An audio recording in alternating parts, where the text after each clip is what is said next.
Good morning to all.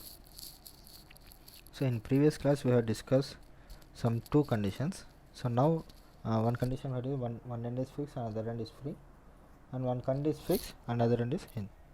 So today now we will discuss if both the ends of the column are fixed, how it is going to behave, and what is the crippling load it is going to get. Expression for an crippling load when both ends of the columns are fixed. So the figure will come like this. So if the both ends of the columns are fixed, so the beam as AB and the total length of the column is of L, and due to the fixity there will be fixed end moments. Due to the fixity of this, there will be some fixed end moments are going to develop out here. If the load P is going to act out here, so due to the fixing condition, some moments are going to develop. Some moment M0 is going to develop at the end A and at the end B, and due to the fixity, the buckling effect is going to come in and like this way. So as usually at an x distance we are going to cut the portion, and this is the deflection y, and here the boundary conditions will come as, so due to fixity condition the slope also will come up. So at x is equal to 0, y is equal to 0 is the one condition, and similarly at x is equal to 0, dy by dx is equal to 0 is the second condition. Similarly at the b, x is equal to L, y is equal to 0, x is equal to L, y is equal to dy by dx. So these four boundary conditions we have to substitute, and we have to find out the expression for crippling load when the both the ends are fixed. So first we will consider. So first what you have to find out, first the moment we have to find out. So the moment at the any section, either at the A end or at the B end, we have to find out. So here with respect to fixity, some moment has developed here, and on the load it is acting at a distance of y. So now due to crippling load,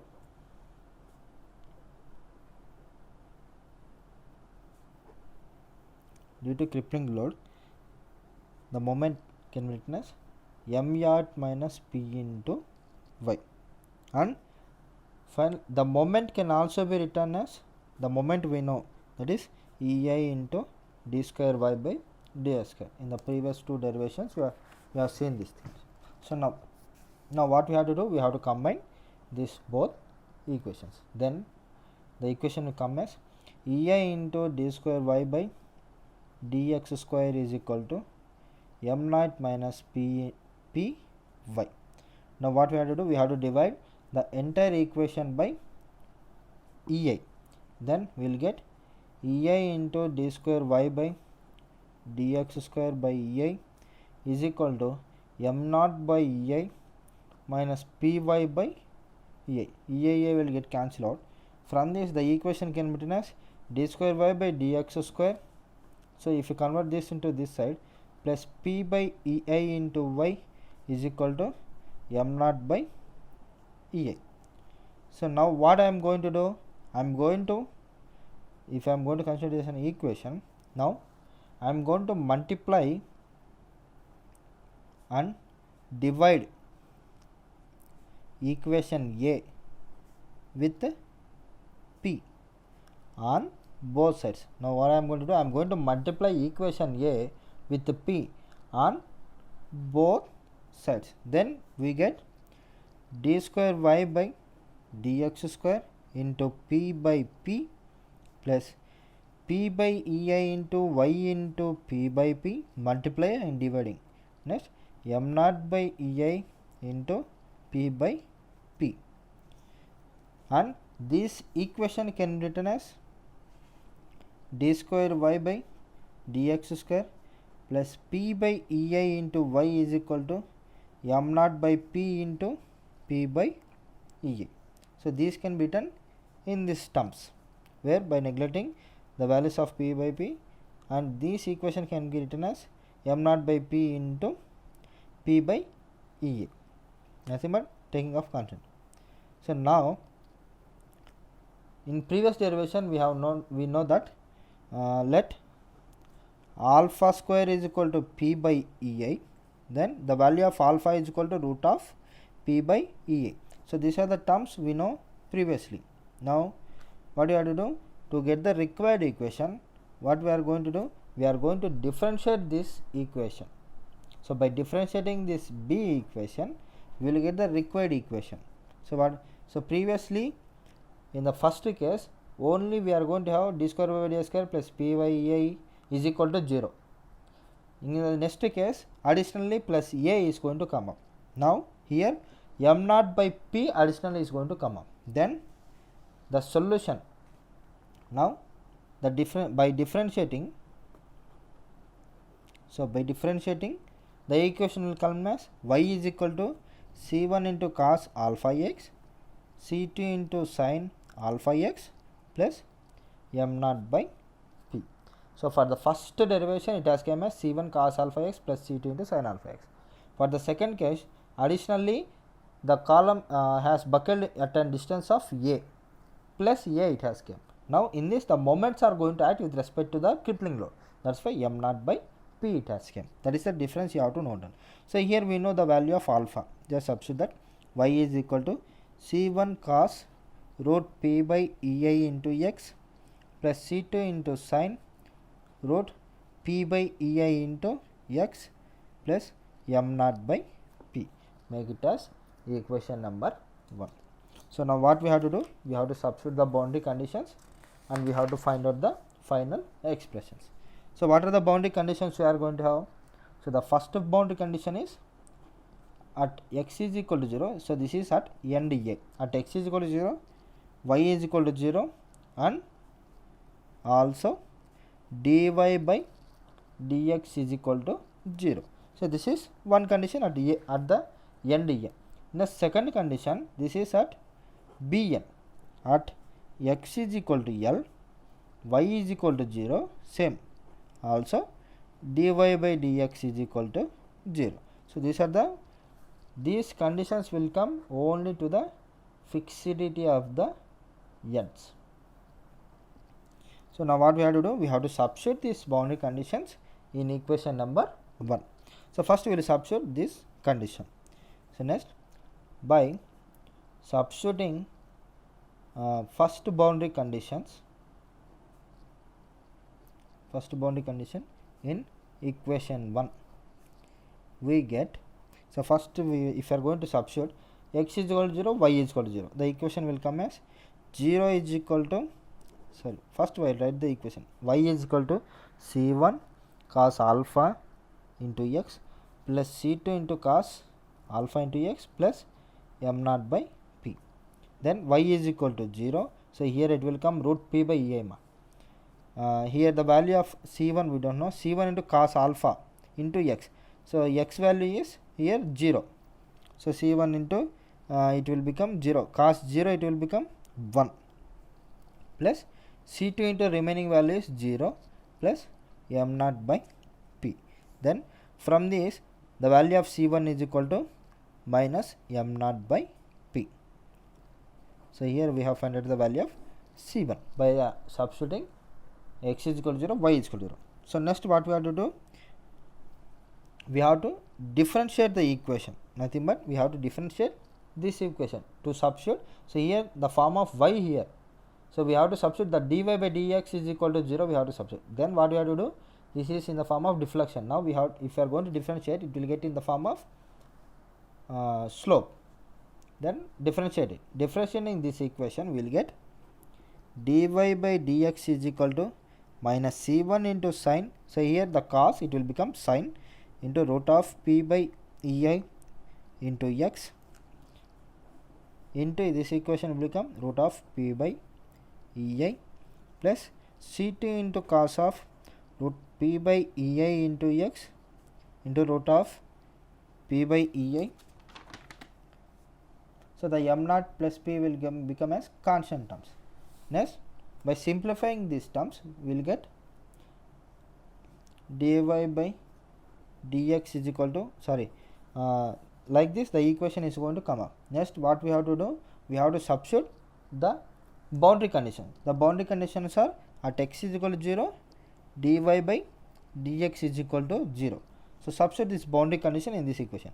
Dy by dx is equal to 0, minus c1 into sin 0 will also become 0 plus c2 into, so cos of this will become 1 and the remaining is root of p by ei is equal to 0. Cos into the entire thing will become 1. c2 into root p by ei it will come. So then the equation will come as c2 root of p by ei is equal to 0. So from the above equation it is clear that either c2 is equal to 0. So from this equation it is clear that either c2 is equal to 0 or root of pi is equal to 0. So but the given load, the value will not equalize to 0 because the load, the crippling load p value cannot be equalized to 0. So this crippling load value cannot be equalized to 0 due to the fixity of the column. So therefore the value of c2 will become 0. So we have find out the values. So previously the value of c1 how much it has came, c1 is equal to m naught by p, and here the value of c2 is 0. So now what we have to do, we have to substitute the value of c1 and c2 in equation number 1. So substituting c1 and c2 in equation 1, we get, so substituting the values. So the first equation is y is equal to c1 into cos of root p by ei into x plus c2 into sin of root p by ei into x plus m naught by p. So substituting the values, y is equal to c1 values minus m naught by p into cos of root p by ei into x plus the value of c2 is 0. So entirely this equation become 0 plus m naught by p. So this equation can be written as y is equal to minus m naught by p into cos of root p by ei into x plus m naught by p. Make it as equation number 3. Now we are going to have the end b conditions. So end b boundary conditions we are going to have. If you are going to substitute that end b boundary condition, then we will get the required value of our p. So at end b we are going to have x is equal to L and y is equal to 0. So substituting these boundary conditions in this third equation, we will get the required p value. So by substituting that, the y value is 0 minus m naught by p into cos of root p by ei into L plus m naught by p. Then cos root of p by ei into L is equal to, if I am going to take this to the other side, then the value will become m naught by p into p by m naught it will come. Then the value of m naught p will get cancelled out. By taking this term to here, it will become minus, and by taking this to this side, it will become p by m naught. The total m naught by p will get cancelled out. So from this, then cos of root p by ei is equal to, p by ei into L is equal to 1 it will come. Then from the equation, if I am going to take these equations, so these cos values will be represent to the values of nothing but it can be represented to the values of cos of p by ei is equal to cos 1 will come for cos 0 or cos 2 pi, cos 4 pi and cos 6 pi. You can take any value. So next what we will do, we will take the least value. If I am going to take least value here, that is 2 pi, then root of p by ei into L is equal to 2 pi. Then from this what you have to find out, the value of p we have to find out. If I am going to take both sides square, so taking square on both sides, we get p by the root and square will get cancelled out. P by ei into L square is equal to, so square 2 pi square will become 4 pi square. Then the value of p is equal to 4 pi square ei by L square. So this is the crippling load P value for the ends, for the both ends fixing at the point.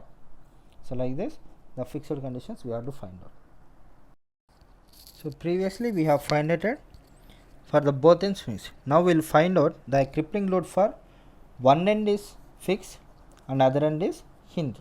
So if you see the figure, so here one end I am going to fix, the A end I am going to fix, and other end I am going to make it as hinge portion. So when the load P is going to apply here, due to the load P, some horizontal reactions are going to develop here. Some horizontal forces are going to develop in this direction. Then due to this P value load, the bulking is going to take place like this, and this is the length of the column is L, and the next same it is going to cut at a section of X, and here the deflection will be Y. Now there will be, with the help of this we have to find out the remaining things. So due to the fixed condition, here the moment m naught is going to develop out here, and to balance this we have to make some horizontal reaction we have to develop here. So in previous case, one end here we are going to have the free motion, free end we are going to have. There only with the help of free end there will be no forces of horizontal forces are going to develop. That's why their moment has not developed there. Here the moment, due to the fixity, the moment has developed here, and due to the hinge portion the horizontal forces has developed. That's why for the balancing we have created the moment m naught here. That we have to know now. So similarly next we will find out the moment we will find out, and the moment we are going to equalize, and we are going to find out the required solution. First we will find out the moment. What is the moment it is going to come up for an when one end is fixed and another end is free. So first we will find out the moment. So the moment at section, the moment at the section is first moment. So here two types of conditions are there. Moment due to the crippling load, some moment is going to develop, and due to the horizontal force some moment is going to develop. So what you have to do, moment due to crippling load, moment due to crippling load plus moment due to horizontal force we have to calculate. So the moment due to crippling load is, so it is in a concavity in minus P into Y, minus P into Y plus due to horizontal force some moment is going to develop, H of L minus X. So H is relating to the perpendicular L minus X, H of L minus X. So this is the moment is going to. So basic moment we know EI into d square y by dx square is equal to 0. Now what we have to do, we have to equalize these two moments. So when equalizing these two moments, EI into d square y by dx square is equal to minus py plus h of L minus x, minus py into h of L minus x. So now what we have to do, we have to differentiate, we have to divide the equation of EI on both sides, dividing EI on both sides. We get EI into d square y by dx square is equal to minus py by EI plus h of L minus x by EI we are going to get. Here the value of EIA will get cancelled out. Then from this equation we will get d square y by dx square is plus p by EI into y is equal to h by EI of L minus x will get. So similarly, due to the moment has developed, so we have based EI. Next what you have to do, I am going to divide and multiply with p, multiplying and dividing with respect to p on both sides I am going to do what we have done in the previous case. So if I am going to do, then the equation will become d square y by dx square into p by p plus p by EI into y into p by p is equal to h by ei into L minus x into p by p it will come. Then the equation can be written as, say if pp get cancelled out, then d square y by dx square plus p by ei into y is equal to p by ei into h of L minus x into p, where alpha square is equal to p by ei and alpha is equal to root of p by ei. Now from this equation, now what we have to do, we have to get the differential equation. So how the differential equation now we will get? So same as usually, by differentiating that equation we will get y is equal to c1 cos alpha x plus c2 sin alpha x plus additionally horizontal force we are going to get h by p of L minus x we are going to get. So see here, so here only additionally h by p of L minus x we are going to get. So in previous case only the moment we are going to get, that is m naught by p we have got. So here these three terms are common, only here in the second case plus a it is going to come up, in the third case m naught by p, in the fourth case h by p of L minus x we are going to get. So here c1 and c2 are the constants of integration. Now we have to substitute the boundary condition. So the first boundary condition is sorry, excuse me. So at a, x is equal to 0, y is equal to 0, so due to fixity, and also dy by dx is equal to 0. And the second case is at b case. So here x is equal to L, y is equal to 0. So now we will substitute the first boundary condition. So by substituting the first boundary condition,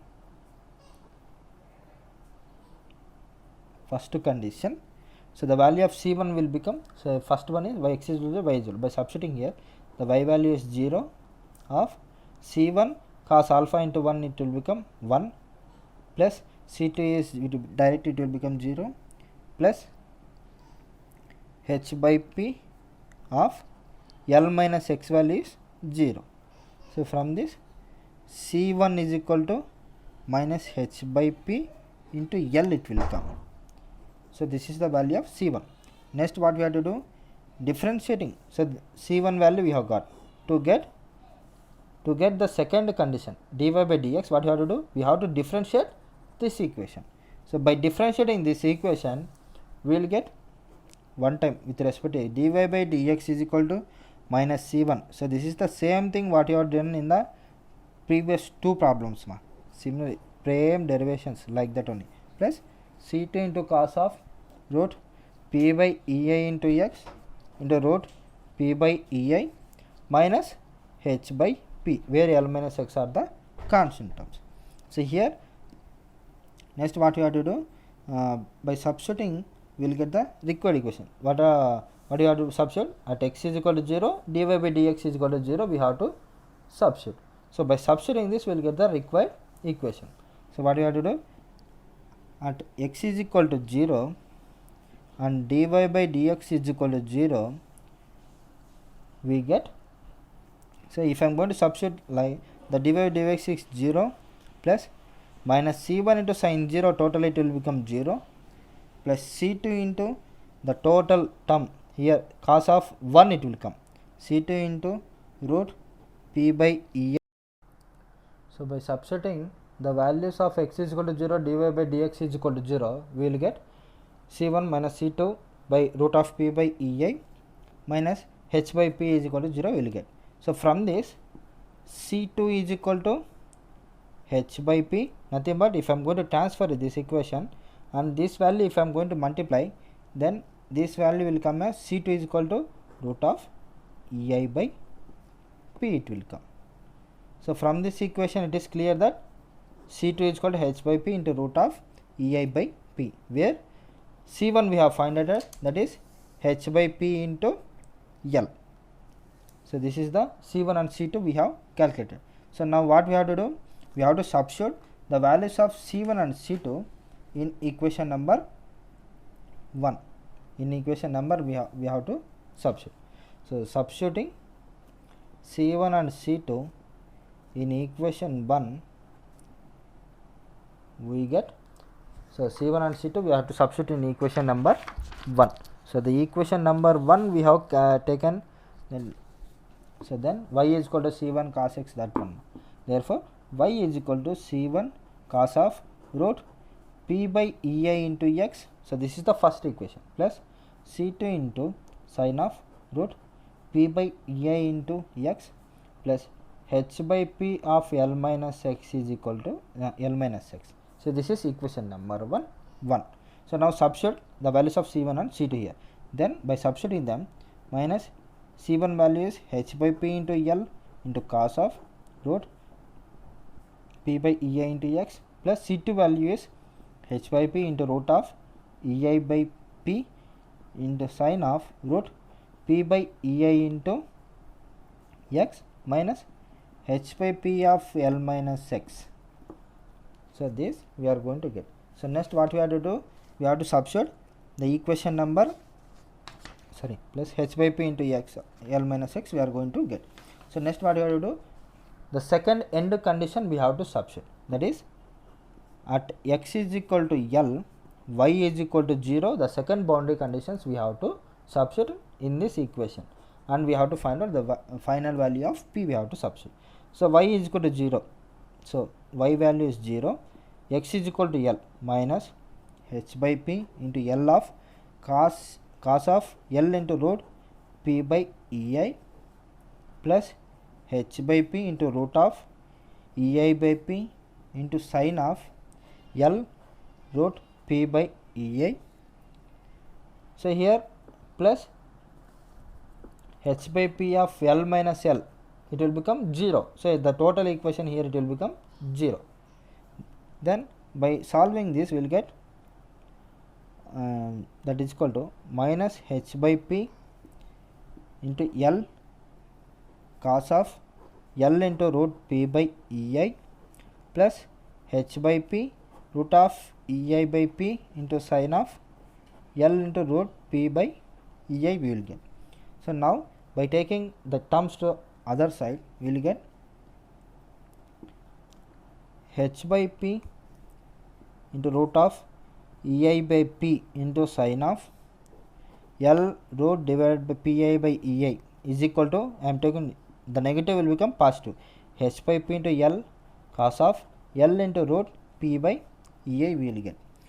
Then from this equation I am going to take the value of sin, then only the value of sin I am going to take, the remaining time I am going to transfer to the other side. Then sin of L root of p divided by ei is equal to h by p into L plus, if I am going to transfer this equation to this, the h by p will become p by h, and the value of ei by p will become root of p by ei into cos of L into root of p by ei it will come. Then if you see here the value of pp will get cancelled out, hh will get cancelled out, and the remaining equation will come as sin of L root of p by ei is equal to L into root of p by ei into cos of L into root p by ei we will get. So if you see here sin cos, if I am going to transfer this cos to this side, sin by cos it will come. So sin by cos can be written as tan of L p divided by ei is equal to L into root of p by ei. Sin by cos it will become tan. So from this it is clear that by making this above solution, by making this, and we are going to solve this equation, we will get the value as L root of p by ei is equal to 4.5 radians we will get by solving this above equation. We will get this equation. We no need this, directly we can write down this value, L into p by ei is equal to 4.5 radians we will get. So next what you have to do, so we have got L into p by ei is equal to 4.5 radians we have got. So now what I am going to do, I am going to squaring on both sides. To get the required p value, I am going to square on both sides. So squaring on both sides I am going to do. If I am going to square on both sides, the equation will become L square will get cancelled, L square by P by EI, 4.5 square, 4 square is nothing but 20.25 we will get. So from this the value of P we have to find out. Therefore P is equal to 20.25 divided by EI by L square we will get. So approximately the value of 20.25 approximately can be written as the value of 2 pi square we can write down. Then therefore by substituting this value, then the value of P is equal to 2 pi square EI by L square. So this is the crippling load when one end is fixed and other end is hinged condition. So like this we have to find out the values. So now we will make the 4 relations we have done now. So now we will make some summary of the 4 conditions. So for that I am going to make some tabular column.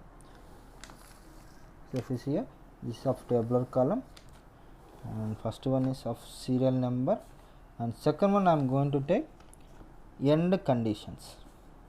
So what type of end conditions are there, and the third column is of crippling load, nothing but bulking load, crippling load.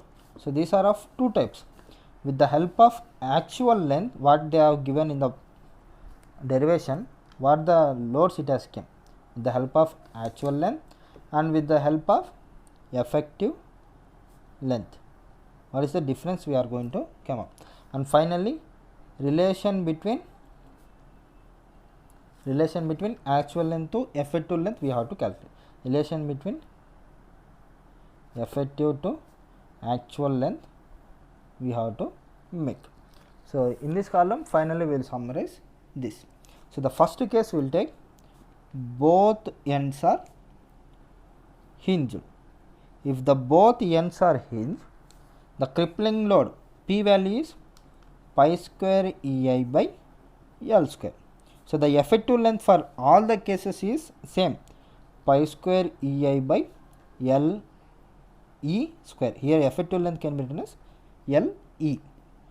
Then what is the relation between here capital L E?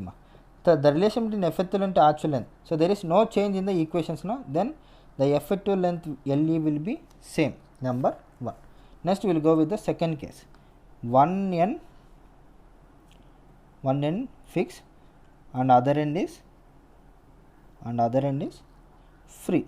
So for this the crippling load is pi square EI by 4 L square. So the effective length is same, pi square EI by capital L E square. So here the value of L E, the relation between effective length to actual length, the value of L E can be written as 2L. So now it is clear now. If I am going to substitute the value of 2L here, it will become 4L square. That is the relation between effective length to actual length. So the next case is both ends fixed. If I am going to do this, next you will get. So if the both cases are hinged, then the formula is 4 pi square EI by L square. The effective length is same, pi square EI by L E square. Then what is the relation ma? L E is equal to, if I am going to substitute what value, it will get the result. If I am going to set L by 2, we will get the required result. If I am going to substitute L by 2 here, L square by 4 it will come. If I am going to transfer 4 here, 4 pi square by L square it will come. And the last case is one end fixed and other is. So similarly for one end fixed and other end hinged, the crippling load value will come as 2 pi square EI by L square. For this also the effective length is same, pi square EI by capital L E square. So here the value of L E will become, if I am going to substitute which value will come, if I am going to set L by root 2, we will get the required value of this. If I am going to substitute L by root 2 here, it will come as L value L square plus root 2 square will get cancelled. Then 2 pi square EI by L square it will come. So this is the effective length for an both the columns we are going to get for effective length of our columns, different types of columns with different types of end conditions.